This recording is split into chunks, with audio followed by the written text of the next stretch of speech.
Assalamualaikum warahmatullahi wabarakatuh. Salam sejahtera buat kita semua. Selamat pagi. Jadi pagi hari ini, hari Sabtu yang cerah ini, alhamdulillah kita masih bisa bersilaturahmi lewat media video ini. Kali ini saya akan mengetengahkan materi dari si Tajak Borneo, silaturahmi tapak jalak Borneo, mengenai energi. Jadi energi ini kita bagi dua dalam sudut pandang secara fisika dan secara metafisika. Jadi energi itu kalau menurut fisika itu adalah kemampuan untuk melakukan usaha. Usahanya ibaratnya bahasa mudahnya adalah kerja. Jadi segala sesuatu yang bisa kita gunakan untuk melakukan kerja atau melakukan usaha tadi, itu yang disebut dengan energi. Jadi energi secara umum dalam fisika itu bisa kita beri contoh sebagai salah satunya energi kinetik. Energi kinetik adalah energi yang dimiliki benda ketika dia bergerak. Ketika benda bergerak dengan kecepatan tertentu, dia akan memiliki bentuk energi. Yang berikutnya adalah yang umum kita dengar, itu energi potensial. Energi potensial itu adalah energi yang dimiliki suatu benda terhadap titik acuan tertentu. Contoh, supaya gampangnya biasanya orang bilang energi potensial itu karena benda tersebut punya ketinggian. Buah mangga di atas pohon itu punya energi potensial. Berapa besarnya? Ketinggian buah itu terhadap titik acuannya tanah itu menjadi ketinggian. Kemudian massa buah dan ada faktor gravitasi, nanti itu hasil kalinya semua itu akan disebut sebagai energi potensial. Dan contohnya banyak lagi energi-energi lain secara fisika. Dan sumber-sumber energi juga banyak. Sumber energi alam dari matahari, dari air, dari tumbuh-tumbuhan. Nah, itu semua dibahas dalam kajian-kajian tertentu yang lebih kompleks dalam disiplin keilmuan sains. Kemudian, kalau menurut James Prescott Joule, itu penemu mesin uap ya, dikatakan bahwa energi itu bersifat kekal. Maka muncullah yang namanya teori, bukan teori sih, sudah bentuk hukum ya, hukum kekekalan energi, yang mana bunyinya adalah energi tidak dapat diciptakan, tidak dapat dimusnahkan, namun energi itu dapat berubah bentuk dari satu bentuk energi ke bentuk energi lainnya. Bentuk energi yang satu misalkan dari kipas angin lah, kita ambil contoh, dia mengubah bentuk energi listrik menjadi energi gerak. Jadi listrik mengubah putaran rotasi kipasnya, gerak. Terus energi kimia menjadi energi listrik. Jadi bentuk energi kimia yang tersimpan menjadi energi listrik. Contohnya di baterai. Nah, bentuk-bentuk energi. Nah, sekarang kalau dalam kajian metafisika, energi menurut metafisika itu banyak definisinya. Salah satu yang bisa kita jabarkan adalah salah satu cabang ilmu filsafat yang mempelajari tentang segala sesuatu di balik suatu yang nyata. Metafisikanya sendiri berasal dari kata Yunani. Meta itu di balik sesuatu, fisikanya itu dari kata fisis yang nyata, di balik sesuatu yang nyata. Mungkin bahasa yang lebih mudahnya adalah apa-apa yang ada bentuknya, apa-apa yang ada hasilnya, pasti ada penyebabnya. Nah, mungkin itu yang bahasa yang lebih mudah.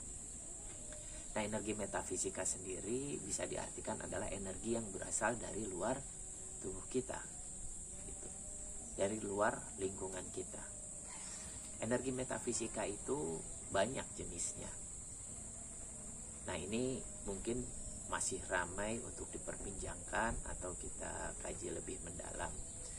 Kita ambil yang sederhana atau yang lebih umum ya dari energi metafisika ini. Energi metafisika ini ada yang kita sebut sebagai energi ilahiyah.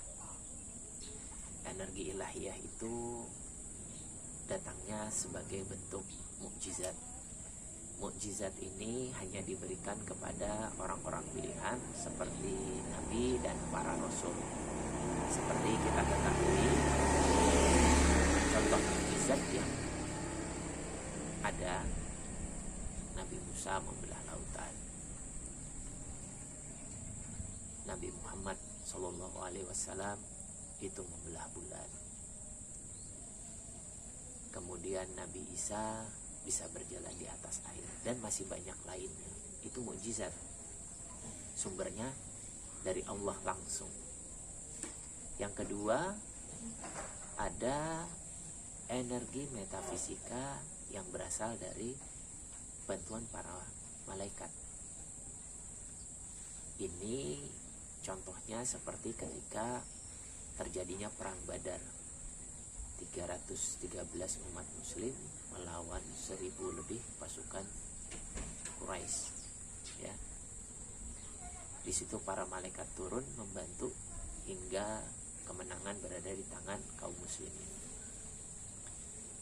Energi ilahiyah berikutnya yang bisa kita katakan sebagai karamah. Karamah ini diberikan kepada para waliullah, para kekasih Allah yang karena istiqomahnya dalam beribadah, Allah berikan anugerah. Ya, disebut karamah tadi untuk kepentingan dakwahnya. Kita tahu para datuk-datuk bahari atau wali-wali yang terdahulu, para sunan itu berdakwah ke seluruh penjuru negeri. Kita ketahui alat transportasinya tidak seperti sekarang lengkap dan mudah untuk menjangkaunya ke tiap pelosok daerah. Nah, dengan karomah yang diberikan kepada mereka, mereka bisa menjangkau sampai wilayah-wilayah terluar, wilayah-wilayah yang jauh dari daerah aslinya untuk berdakwah. Kemudian ada energi ilahiyah yang kita sebutkan sebagai ma'onah. Ma'onah ini adalah pertolongan yang diberikan Allah kepada hambanya yang senantiasa sadar bahwa dirinya sebagai hamba dan taat dalam beribadah. Ma'onah ini bentuknya adalah pertolongan ketika kita terdesak, saat terdesak. Ma'onah juga tidak sembarang diberikan kepada orang. Orang-orang tertentu saja yang bisa juga memiliki ma'onah, yaitu tadi yang istiqomah dalam beribadah. Misalkan tiba-tiba ada bencana alam menimpa suatu wilayah. Ternyata di wilayah tertentu ada satu tempat atau satu rumah yang tidak terganggu oleh bencana tersebut, dan orang-orang di dalamnya tidak terkena dampak musibahnya. Itu banyak cerita-cerita mengenai ma'onah tadi. Nah, selain energi ilahiyah tadi yang berupa mukjizat, karomah, dan ma'onah, ada juga energi dari luar metafisika yang berasal dari yang kurang baik. Nah, ini metafisika dari sisi negatif, yaitu berasal dari jin. Nah, energi negatif yang berasal dari sumber yang ini itu biasanya didapatkan oleh orang-orang yang sengaja dia melakukan ritual-ritual tertentu di tempat-tempat angker, misalkan untuk mendapatkan kekuatan tertentu. Misalkan nanti energinya dia gunakan untuk misalkan ilmu kekebalan agar dia gak mempan kena senjata tajam atau senjata api, tapi digunakan untuk hal-hal yang tidak baik, misalkan untuk merampok atau mencuri, ya.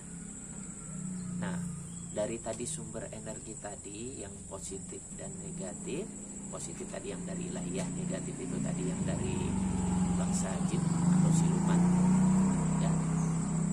juga ada yang bersifat manfaatnya baik, ya energi positif tadi, dan ada yang bersifat manfaatnya tidak baik, itu yang bersifat negatif. Contoh energi-energi tadi yang bersifat positif bisa kita gunakan untuk pengobatan,